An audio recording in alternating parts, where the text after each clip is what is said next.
soit-il. Vous avez entendu donc cette lecture du livre des Proverbes que nous lisons pour au commun des femmes qui sont appelées ni vierges ni martyrs, comme si elles n'étaient rien. Parce qu'elles ne sont pas vierges, elles ne sont pas martyrs, en fait elles ne sont pas rien. Ce sont souvent des veuves, et les veuves, eh bien, sont des personnes dont parle saint Paul.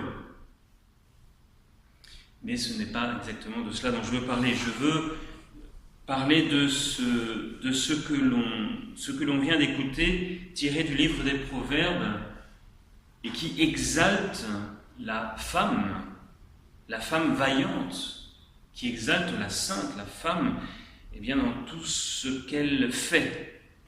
Il est intéressant donc de voir précisément ce que fait cette femme. Eh bien, cette femme, pour résumer la situation, on pourrait dire que, eh bien, elle travaille dur. Elle travaille dur. Elle se lève tôt, elle se couche tard, elle donne des ordres à ses servantes et elle travaille donc énormément.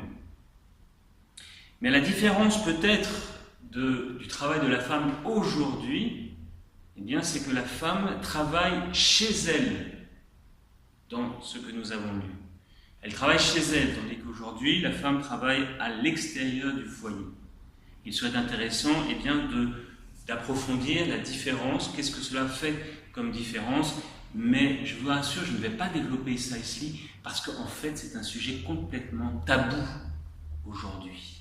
Complètement tabou, y compris dans l'Église, y compris parmi les femmes catholiques. Alors ce que je voudrais dire ce soir, pour ne pas rentrer dans la polémique et quoi que ce soit, et de ne pas risquer de me faire tirer dessus, eh bien je voudrais tout simplement louer la femme au foyer et lui dire que son travail est caché et que son travail est un sacrifice. Et aujourd'hui, le drame, c'est que ce travail n'est pas reconnu tout simplement par la société. Et donc, la femme qui reste au foyer, eh bien, alors même qu'elle fait un travail considérable chez elle et pour ses enfants et pour son mari, eh bien, n'est pas reconnue socialement. Elle n'est pas reconnue socialement et peut-être même qu'on la prend pour allez, vais-je dire le mot, une idiote. Parce qu'elle a peut-être même fait des études, ou peut-être qu'elle n'en a pas fait. D'ailleurs, si elle est au foyer, c'est peut-être parce qu'elle n'a pas fait d'études.